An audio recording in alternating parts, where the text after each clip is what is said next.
नमस्कार जय जगन्नाथ आम चैनल को आपण मानकु बहुत बहुत स्वागत। सांग माने 29 जुलाई 2026 बुधवार दिन पड़ुअछि आषाढ़ पूर्णिमा जहाकू आमे गुरु पूर्णिमा बोली मध्य कही थाउ। तो एही पूर्णिमा दिन आपण गाई को खुआई दियंतु। एही जिनिस तुरंत ही आपणक जीवनरू सबु दुख कष्ट दूर होइजिब। जीवनर समस्त दुख कष्ट एवं समस्यारू मिलिजिब मुक्ति। आपणकू भगवान विष्णु एवं माँ लक्ष्मींकर विशेष कृपा प्राप्ति हेब एवं माँ लक्ष्मींक कृपारू आपणकर घर धन धान्य भरपूर होइजिब एवं आपणकर समस्त मनस्कामना मध्य पूर्ण होइजिब। तेबे सांग माने भिडियोटी रे आगकू बढ़िबा पूर्वरु भिडियो को गोटे लाइक करी चैनल टी को सब्सक्राइब करी दियंतु एवं कमेंट बॉक्स रे भक्ति और श्रद्धार सहित जय श्री विष्णु जय माँ लक्ष्मी निश्चय लिखंतु। तेबे सांग माने आसंतु जानि नेबा गाईर सेवा किपरि करिबा उचित एवं केउ गाई को कौन खाइबा को देबा द्वारा आपणक गृहरे धनर वृद्धि होइथाए। सांग माने शास्त्र रे गाई को गोमाता बोली वर्णना करा जाइछि एवं समस्त देवादेवी माने मध्य गोमातांकर पूजा करिथांती। गाईर 5टी द्रव्य जहाकि गोबर गोमूत्र दही दूध एवं घिओ एही 5टी द्रव्य को अत्यंत पवित्र बोली माना जाइथाए। सांग माने आपण माने हुए तो जानती किंबा न जानती गोबररू बेल गछर उत्पत्ति होइछि एवं सेथिरे माँ लक्ष्मी बास करिथांती। सेथिपाई बेल वृक्ष को श्री वृक्ष मध्य कहा जाइथाए। एही गोबररू पद्म फूलर मंजीर मध्य उत्पत्ति होइछि। आपण माने जानिथिबे प्राचीन कालरू ही प्रत्येक मांगलिक कार्य क्षीरर व्यवहार करा जाइथाए एवं सबु मांगलिक पदार्थ मध्य दहीरू उत्पन्न होइअछि। घिओरू अमृतर उत्पत्ति होइछि जहा समस्त देवादेवींकर तृप्तिर साधन होइथाए। गोमातांकर शरीर रे 33 कोटी देवादेवींकर निवास होइथाए।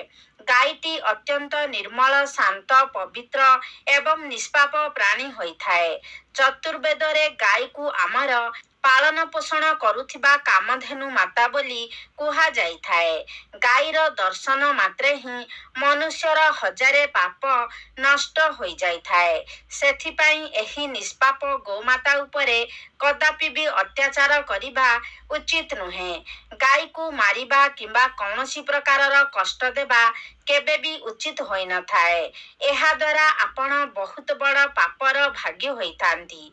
जेउ मनुष्य बिना स्वार्थरे गोमातांकर सेवा करिथाए सेही मनुष्य को जीवन रे समस्त प्रकारर सुख सुविधा प्राप्त होइथाए एवं मृत्यु परे सेही व्यक्ति को गोलोक मध्य प्राप्त होइथाए। जेउ नारी गृहरे बना जाइथिबा प्रथम रुटीटी को गाई को खुआई थाए सेही नारी सारा जीवन अह्य सुलक्षणी होई रहिथाए। तार सिंदूर को सर्वदा भगवान रक्षा करिथांती।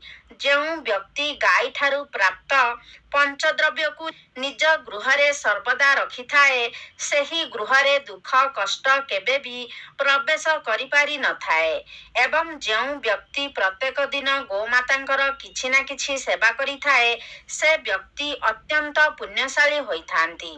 शास्त्र रे गोमाता को माँ लक्ष्मींकर स्वरूप बोली माना जाइथाए। सेथिपाई गोमातांकर पूजा करिबा द्वारा आपणकर जीवनरू दारिद्रता दूर होई जाइथाए। प्राचीन कालरू ही गोमातांकर सेवा करिबार परंपरा रही आसीछि एवं प्राचीन कालरे मुनि ऋषि माने मध्य निजर कुटीर रे गोमातांकु रखी तांकर सेवा करुथिले एवं प्राचीन कालरे राजा महाराजा माने मध्य गोदान करुथिले कारण गोदान करिबा द्वारा अनेक जन्मर पाप नष्ट होई जाइथाए एवं मनुष्य को मोक्ष मध्य प्राप्त होइथाए। गोमातांकर दर्शन मध्य ଅତ୍ୟନ୍ତ ଶୁଭ ହୋଇଥାଏ।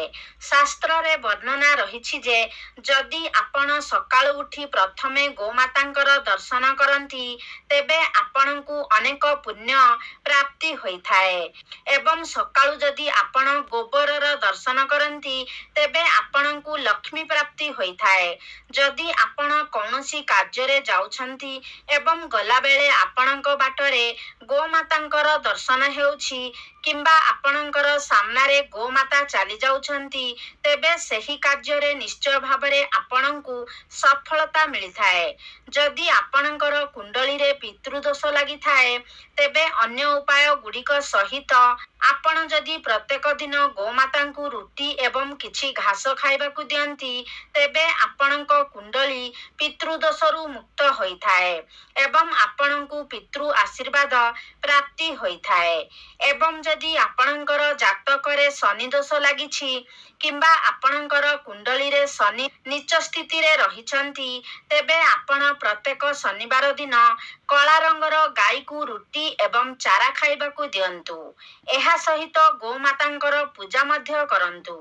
ଏପରି କରିବା ଦ୍ୱାରା ଆପଣଙ୍କୁ ଶନି ଦୋଷରୁ ମୁକ୍ତି ମିଳିଥାଏ। ସାଙ୍ଗମାନେ, ଯଦି ଆପଣଙ୍କର କୁଣ୍ଡଳୀରେ ଶୁକ୍ର ଗ୍ରହଙ୍କର ସ୍ଥିତି ଦୁର୍ବଳ ରହିଥାଏ ତେବେ କୁଣ୍ଡଳୀରେ ଶୁକ୍ରଙ୍କର ସ୍ଥିତି ମଜବୁତ କରିବା ପାଇଁ ଆପଣ ପ୍ରତ୍ୟେକ ଦିନ ଧଳା ରଙ୍ଗର ଗାଈକୁ ସକାଳେ ପ୍ରସ୍ତୁତ ହୋଇଥିବା ରୁଟି ଖାଇବାକୁ ଦିଅନ୍ତୁ। ଏପରି କରିବା ଦ୍ୱାରା ଆପଣଙ୍କର କୁଣ୍ଡଳୀରେ ଶୁକ୍ର ଗ୍ରହଙ୍କର ସ୍ଥିତି ମଜବୁତ ହୋଇଥାଏ। ଏବଂ ଯଦି ଆପଣଙ୍କର କୁଣ୍ଡଳୀରେ ବୁଧ ଗ୍ରହ ଖରାପ ସ୍ଥିତିରେ ରହିଛନ୍ତି କିମ୍ବା ଦୁର୍ବଳ ଅବସ୍ଥାରେ ରହିଛନ୍ତି ତେବେ ଆପଣ ପ୍ରତ୍ୟେକ ବୁଧବାର ଦିନ ଗୋମାତାଙ୍କୁ ସବୁଜ ଚାରା ଖାଇବାକୁ ଦିଅନ୍ତୁ। ଏପରି କରିବା ଦ୍ୱାରା ଆପଣଙ୍କର କୁଣ୍ଡଳୀରେ ବୁଧ ଗ୍ରହଙ୍କର ସ୍ଥିତି ଠିକ ହୋଇଯାଇଥାଏ। ଯଦି ଆପଣଙ୍କର କୁଣ୍ଡଳୀରେ ମଙ୍ଗଳଙ୍କର ସ୍ଥିତି ଖରାପ ରହିଛି ଏବଂ ଏହି କାରଣରୁ ଆପଣଙ୍କୁ ଅନେକ ଗୁଡ଼ିଏ ସମସ୍ୟାର ସମ୍ମୁଖୀନ ହେବାକୁ ପଡୁଛି ତେବେ ଆପଣ ଲାଲ ରଙ୍ଗର ଗାଈର ସେବା କରନ୍ତୁ। ବିଶେଷ କରି ମଙ୍ଗଳବାର ଦିନ ବିଶେଷ ରୀତିରେ ଗୋଟେ ଲାଲ ରଙ୍ଗର ଗାଈର ଆପଣ ସେବା କରନ୍ତୁ ଏବଂ ମଙ୍ଗଳବାର ଦିନ ଆପଣ ଲାଲ ରଙ୍ଗର ଗାଈକୁ ଗୁଡ଼ ଏବଂ ଚଣା ଖାଇବାକୁ ଦିଅନ୍ତୁ। ଏପରି କରିବା ଦ୍ୱାରା ଆପଣଙ୍କର ଜାତକରେ ମଙ୍ଗଳଙ୍କର ସ୍ଥିତି ଠିକ ହୋଇଯାଇଥାଏ ଏବଂ ମଙ୍ଗଳ ଆପଣଙ୍କୁ ଶୁଭ ଫଳ ପ୍ରଦାନ କରିଥାଏ। ତେବେ ଯଦି ଆପଣଙ୍କର କୁଣ୍ଡଳୀରେ ବୃହସ୍ପତିଙ୍କର ସ୍ଥିତି ଖରାପ ରହିଥାଏ ତେବେ ବୃହସ୍ପତିଙ୍କର ସ୍ଥିତିକୁ ଠିକ କରିବା ପାଇଁ ଆପଣ ରୁଟି ଉପରେ ଗୁଡ଼ ଏବଂ ଚଣା ରଖି ଗାଈକୁ ଖୁଆନ୍ତୁ। ଏପରି କରିବା ଦ୍ୱାରା ଆପଣଙ୍କ କୁଣ୍ଡଳୀରେ ବୃହସ୍ପତିଙ୍କର ସ୍ଥିତି ଠିକ ହୋଇଯାଇଥାଏ। ବୃହସ୍ପତିଙ୍କୁ ମାଙ୍ଗଳିକ ଗ୍ରହ ବୋଲି କୁହାଯାଏ। ବୃହସ୍ପତି ଆପଣଙ୍କ ଜୀବନରେ ସମସ୍ତ ପ୍ରକାରର ମାଙ୍ଗଳିକ କାର୍ଯ୍ୟ ଉପରେ ପ୍ରଭାବ ପକାଇଥାନ୍ତି। ତେଣୁ ଆପଣଙ୍କ ଜୀବନରେ ଯେଉଁ ବି ସବୁ ଶୁଭ ଘଟଣା ଘଟିତ ହୋଇଥାଏ କିମ୍ବା ଆପଣଙ୍କ ସନ୍ତାନମାନଙ୍କର ସହିତ ଜଡ଼ିତ ପ୍ରତ୍ୟେକ ଘଟଣା ଆପଣଙ୍କର ବୃହସ୍ପତିଙ୍କର ସ୍ଥିତି ଉପରେ ନିର୍ଭର କରିଥାଏ। ତେଣୁ ବୃହସ୍ପତି କୁଣ୍ଡଳୀରେ ଭଲ ସ୍ଥିତିରେ ରହିବା ଆପଣଙ୍କ ଜୀବନ ପାଇଁ ଅତ୍ୟନ୍ତ ଗୁରୁତ୍ୱପୂର୍ଣ୍ଣ ହୋଇଥାଏ। ସାଙ୍ଗମାନେ, ଯଦି ଆପଣଙ୍କ ଗୃହରେ ସଦାସର୍ବଦା ଅଶାନ୍ତି ଲାଗି ରହୁଛି ତେବେ ଆପଣ ନିଜ ଘର ଭିତରେ ଗୋବରର ଘଷି ଜଳାଇବା ଉଚିତ ଏବଂ ସେହି ଘଷିର ଧୂଆଁକୁ ଆପଣ ଆପଣଙ୍କ ଘରର ପ୍ରତ୍ୟେକ ରୁମରେ ବୁଲାଇ ଆଣନ୍ତୁ। ଏହା ଦ୍ୱାରା ଆପଣଙ୍କ ଘରର ସମସ୍ତ ନକାରାତ୍ମକ ଉର୍ଜା ଗୁଡ଼ିକ ନଷ୍ଟ ହୋଇଯାଇଥାଏ ଏବଂ ସକାରାତ୍ମକ ଉର୍ଜାର ସଞ୍ଚାର ହୋଇଥାଏ। ଗାଈର ଦୁଧ, ଦହି, ଘିଅ, ଗୋବର ଏବଂ ଗୋମୂତ୍ର ଏହି ପାଞ୍ଚଟି ଦ୍ରବ୍ୟର ମିଶ୍ରଣରେ ପଞ୍ଚଗବ୍ୟ ବନାଯାଏ। ଏହାକୁ ପଞ୍ଚଗବ୍ୟ ବୋଲି ମଧ୍ୟ କୁହାଯାଇଥାଏ ଏବଂ ଏହା ପାପନାଶକ ହୋଇଥାଏ। ସାଙ୍ଗମାନେ, ଯଦି ଆପଣଙ୍କ ମୁଖ୍ୟ ଦ୍ୱାର ନିକଟକୁ ଗୋମାତା ଆପେ ଆପେ ଆସନ୍ତି ତେବେ ଆପଣ ତାକୁ ଖରାପ ବ୍ୟବହାର ନ ଦେଖାଇ ଆପଣ କିଛି ନା କିଛି ଖାଇବାକୁ ଦିଅନ୍ତୁ। ବିଶେଷ କରି ଆପଣ ଯଦି ପାରୁଛନ୍ତି ଗୋମାତାଙ୍କୁ ରୁଟି ଖୁଆନ୍ତୁ। ଏପରି କରିବା ଦ୍ୱାରା ଆପଣଙ୍କୁ ସୌଭାଗ୍ୟ ପ୍ରାପ୍ତି ହୋଇଥାଏ। କିନ୍ତୁ ଭୁଲରେ ମଧ୍ୟ ଆପଣ ଗାଈକୁ ଖରାପ ଅପବ୍ୟବହାର ଦେଖାଇ ଘଉଡ଼ାଇ ଦିଅନ୍ତୁ ନାହିଁ। କାରଣ ଗାଈ ଯଦି ଆପଣଙ୍କ ଘରୁ ମନ ଦୁଃଖରେ ଫେରିଆସେ, ଉଦାସ ହୋଇ ଫେରିଆସେ, ତେବେ ଆପଣଙ୍କ ଗୃହରୁ ମା ଲକ୍ଷ୍ମୀ ମଧ୍ୟ ଚାଲି ଆସିଥାନ୍ତି। ଆପଣଙ୍କ ଗୃହକୁ ମା ଲକ୍ଷ୍ମୀ ପରିତ୍ୟାଗ କରିଦେଇଥାନ୍ତି।